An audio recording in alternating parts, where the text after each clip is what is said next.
मैं काफ़ी देर से एक्सप्लोर कर रहा था कि यार कैसे मैं स्टडी के साथ साथ भी अपना कोई काम कर सकूं। पाकिस्तान में इनेबलर्स ही है, आवाम को गाइड कर रहा है, उनको मोटिवेट कर रहा है। As a freelancer, as a virtual assistant काम कर रहे हैं, तो हमें किसी भी एक स्किल पे डिपेंड नहीं रहना चाहिए। अभी लेट्स सपोज मैं कहूँ यार मैंने होलसेल ही करना है, होलसेल ही करना है, सो मतलब मैं कहीं भी अपने आप को बाउंड नहीं कर सकता। तो हमें क्या चाहिए कि हमें अपनी एक्सपेक्टेशन रियलिस्टिक रखनी चाहिए। शुरू पे कॉन्सेप्ट ये है न्यूबीज का कि यार क्लाइंट मिला है, उसके बाद आराम है। हमें ऑन एवरेज मंथली अर्निंग जो है मेरी 1000 प्लस है।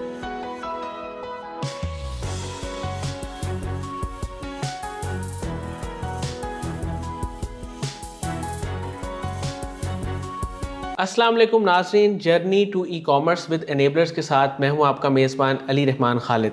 नाज़रीन, आज जो मेहमान हमारे साथ मौजूद हैं ये being a virtual assistant enablers के साथ मुंसलिक हैं और ये अपना काम भी कर रहे हैं। हम इनसे जानेंगे कि ई कॉमर्स की कौन सी ऐसी ख़ास चीज़ें हैं जिनके बारे में अभी तक लोगों को नहीं पता और लोगों के बारे में उन चीज़ों के मुतल्लिक इन्फॉर्मेशन नहीं है लोगों के पास, जिनको सीख के आप भी अर्निंग भी कर सकते हैं और इसके अलावा आप एक मॉडर्न वे ऑफ अर्निंग जो है उस पर फोकस करके ग्रो भी कर सकते हैं। तो ग्रोथ माइंडसेट का होना आजकल के दौर में, और ग्रोथ माइंडसेट प्लस इनोवेशन, यानी कि मॉडर्न वेज, इनोवेशन, टेक्नोलॉजी का यूज़ और उसको इस्तेमाल करके आप किस तरह अपनी ज़िंदगी को बेहतर बना सकते हैं, इन चीज़ों का नॉलेज आजकल कितना अहम है, इस पर भी हम इनसे बात करेंगे। अस्सलाम वालेकुम अहमद साहब, कैसे हैं आप? ठीक हैं? वालेकुम सलाम, अल्लाह का शुक्र, आप कैसे हैं? ठीक है। मैं ठीक, अल्लाह का शुक्र। अच्छा सर, मैं आगाज़ यहाँ से करना चाहूँगा कि आपने एलएलबी की है, उसके अलावा भी आप अपनी स्टडी कर रहे हैं। मुझे ये बताइएगा कि ई कॉमर्स का आपने कब, क्यों और कैसे सोचा? अच्छा, मैं अपनी सेकंड ईयर के बाद मैंने अपना एलएलबी का एंट्री टेस्ट पास किया। उसके बाद उसको मैं कंटिन्यू कर रहा था, लेकिन जब बंदा स्टडी कर रहा था तो उसके साथ साथ उसको कुछ ऐसा भी करना ज़रूरी है जिसके साथ वो इंडिपेंडेंट हो सके। सही। ठीक है, अपनी कुछ अर्निंग स्टार्ट, अभी लेट्स सपोज मैं 5 साल एलएलबी करूं, उसके बाद मैं अपना किसी काम को स्टार्ट करूं तो वो बहुत देर हो जाती है। तो सो टाइम से स्टार्ट होना बहुत ज़रूरी है इस प्रोएक्टिव चीज़ हैं का। आप, पहले से अंडरस्टैंड करते हैं अपॉर्चुनिटीज़ को। हाँ जी, बिल्कुल। तो इसको मैं काफ़ी देर से एक्सप्लोर कर रहा था कि यार कैसे मैं स्टडी के साथ साथ भी अपना कोई काम कर सकूं, या कैसे मैं अपने आप को इंडिपेंडेंट कर सकूं। इन चीज़ों को एक्सप्लोर करते करते मैंने अमेज़ोन को एक्सप्लोर किया थोड़ा।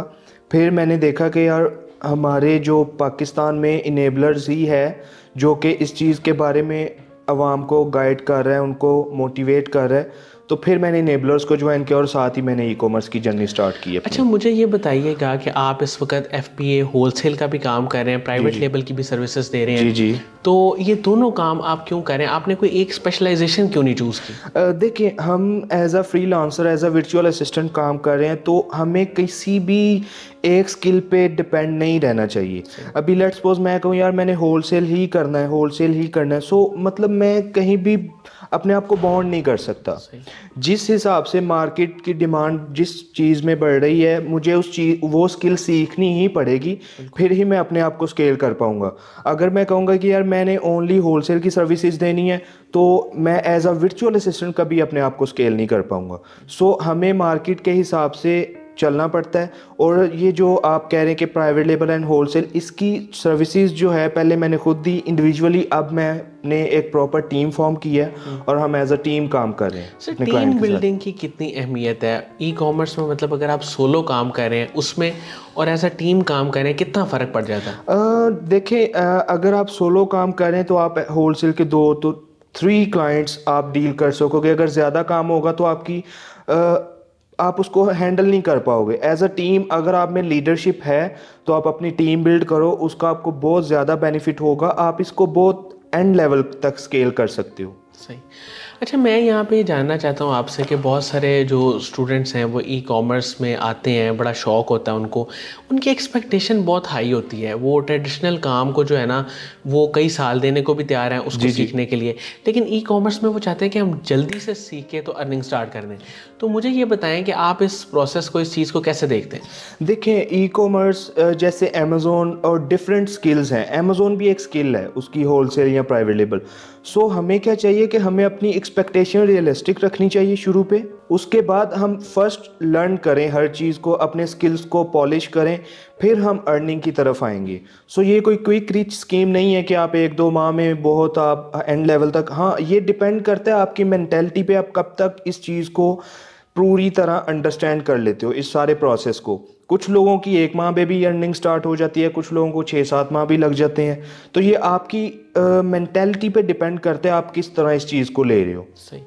अच्छा, सबसे मुश्किल काम आपको ई कॉमर्स की फील्ड में, आपने दोनों माशाल्लाह से चीज़ें, उसकी सर्विसेज आप दे रहे हैं, प्राइवेट लेबल भी होलसेल भी, तो सबसे ज़्यादा डिफ़िकल्ट जो काम है आपको कहाँ पे लगा, या जिस काम में आपको लगा हो कि यार यहाँ तो मैं बिल्कुल स्टक हो गया हूँ, वो कौन सा काम है? देखिए, मुझे जब मेरा फर्स्ट क्लाइंट मुझे मिला, अच्छा कॉन्सेप्ट ये है न्यूबीज़ का कि यार क्लाइंट मिला है उसके बाद आराम है, हमने बस क्लाइंट मिलने तक मेहनत करनी है, एक्टिव रहना है, सारा कुछ करना है।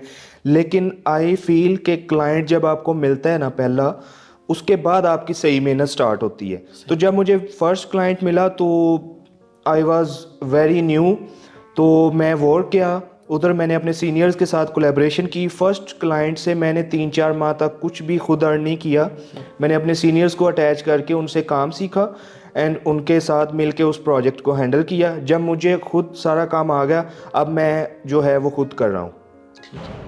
अच्छा, मुझे ये बताइएगा कि एनेबलर्स का ओवरऑल एनवायरनमेंट आपको कैसा लगा? इनेबलर्स ने जो हमें प्लेटफॉर्म दिया है जिससे हम different like local e commerce और फिर अमेज़ॉन होलसेल, ये सारी स्किल सीखते हैं, ये ग्रेट इनिशिएटिव है अगर हम इस चीज़ को समझें। तो मेरा तकरीबन 1 ईयर प्लस इनेबलर्स के साथ एक्सपीरियंस रहा है एंड मैं वर्क में भी होता हूँ। तो आई फील कि अगर आप इस चीज़ को यूटिलाइज़ करो तो ये आपके लिए बहुत सक्सेसफुल रहेगा। सर, आपको क्या लगता है कि वो कौन से ऐसे स्किल्स हैं जो आपने सीखे हुए हैं जी। जिसकी वजह से आप ई कॉमर्स में कामयाब हैं? ओके, सो इसके बारे में बात करते हैं कि first of all you need to be consistent, पहली चीज़। उसके बाद आपको जो है मार्केट के हिसाब से भी देखना है कि मार्केट में आजकल कौन सा स्किल डिमांड में है। मार्केट रिसर्च आपकी। मार्केट रिसर्च आप अपनी पूरी रखें, मार्केट से अपडेट रहें। जैसे आजकल अगर देखें तो आर्बिट्राज के वीएस ही नहीं मिल रहे लोगों को, लोग ढूंढते फिर रहे हैं यार आर्बिट्राज के लिए वीए चाहिए। सो हमें क्या चाहिए कि हमें मार्केट के हिसाब से, मार्केट के ट्रेंड के हिसाब से हमें भी चेंज होना चाहिए। सही। ठीक है, उसके बाद आप कोई भी चीज़ आपको मिलती है आप उसको डीप एक्सप्लोर करो। लाइक अगर आपने अमेज़ोन पे काम करना है तो hunting is very very important. Wholesale हो गया, प्राइवेट लेबल हो गया, हंटिंग बहुत इंपॉर्टेंट है। और आपको अगर होलसेल करे तो आपको इंग्लिश भी आनी चाहिए क्योंकि आपने ब्रांड्स के साथ बातें करनी है। सो ये बेसिक सी स्किल से आप ई कॉमर्स में सक्सेसफुल हो सकते हो अगर आपके पास विनर माइंडसेट है। अच्छा, मुझे ये बताएं कि आपको एनेबलर्स के साथ मुंसलिक हुए कितना वक्त हो गया और कितने वक्त के बाद आपने अर्निंग स्टार्ट की? मुझे इनेबलर्स के साथ मुंसलिक हुए अप टू 1 ईयर हो गया अभी। सो मुझे अपना फ़र्स्ट क्लाइंट बहुत जल्दी मिल गया था, मेरा अभी कोर्स चल ही रहा था, उसी वक्त ही मुझे क्लाइंट मिल गया फेसबुक से। सही। सो जैसे कि मैंने आपको पहले मेंशन किया कि फ़र्स्ट क्लाइंट से 4-5 माह मैंने कुछ भी अर्न नहीं किया। मैंने उनको अपने सीनियर्स के साथ डील किया, उसका जो प्रोजेक्ट था उसको डिलीवर किया। ठीक है। फिर मैंने जब मुझे लगा कि यार मैं इंडिपेंडेंटली काम कर सकता हूँ, फिर मैंने अपना काम स्टार्ट किया। अच्छा, साकिब अज़हर साहब का एक विजन है, वो लोगों को एनेबल करना चाहते हैं, उनके विजन को आप कैसे देखते साकिब अज़हर साहब का जो विज़न है वो बहुत ही ब्रॉड है, लेकिन आई फील कि उनके विज़न को देखने के लिए विनर माइंडसेट चाहिए। लूज़र माइंडसेट उनके विज़न को नहीं समझ सकेंगे। सही। जिन बंदों के पास मतलब लाइक जो लूज़र माइंडसेट्स हैं उनके पास बहाने हैं कि यार ये काम इसलिए नहीं करना। कोई भी काम है उसको करने के लिए आपके पास एक रीज़न होती है, छोड़ने के लिए हज़ारों रीज़न्स होती हैं। तो अगर आपके पास विनर माइंडसेट है तो आप तभी इस चीज़ को समझ सकोगे कि अगले बंदे का विजन कैसा है। अच्छा, आपकी एवरेज मंथली अर्निंग इस वक्त कितनी है और कितने टाइम में आप इस स्टेटस तक पहुँचे? ऑन एवरेज मंथली अर्निंग जो है मेरी 1000 प्लस है। कभी कभी क्या होता है कि प्रोजेक्ट्स अगर ज़्यादा आ जाए तो ये 1300-1500 तक भी चली जाती है, लेकिन ऑन एवरेज 1000। सर, जब आपने ई कॉमर्स को ज्वाइन किया, कुछ अर्सा काम किया, तो कोई ऐसा फेज़ आप पे भी आया था कि आप डीमोटिवेट हुए हो, आपने सोचा हो कि यार मैं ई कॉमर्स छोड़ के कुछ और कर लूँ? जी बिल्कुल, इसमें क्या है कि आप अगर स्केल हो गए हो तो अगर वक्त के साथ साथ आप अपने आप की अपनी स्ट्रेटजीज चेंज नहीं करते तो आप 1 to 2 to 3 मंथ्स बाद आप फिर नीचे आ जाओगे। सो मेरे साथ हुआ ये कि मेरी जो फर्स्ट क्लाइंट के साथ डील थी तो 3 to 4 मंथ्स में उस पर ही डिपेंडेंट था, मैं और कोई क्लाइंट हर्न नहीं कर रहा था, मतलब लाइक मैंने अपने को बॉन्ड कर लिया था कि यार इनफ है मेरे लिए ये। सो उसके साथ मेरा जो डील ख़त्म हो गई, देन मैं फिर नीचे ज़ीरो पे आ गया, ठीक है। तब जो मेरा था सीन बहुत डिमोटिवेशन का था, लेकिन मेरे मेंटोर ने मुझे गाइड किया कि यार नहीं, ये सिर्फ इधर तक ही नहीं था, आगे भी बहुत दुनिया है। फिर मैंने स्टार्ट लिया और now I am earning well. बहुत बहुत शुक्रिया अहमद साहब, आपने हमारे लिए टाइम निकाला और आपने बड़ी इन्फॉर्मेटिव गुफ्तगू की। नाज़रीन, मुझे उम्मीद है कि इनकी गुफ्तगू से आपको बहुत कुछ सीखने को मिला होगा।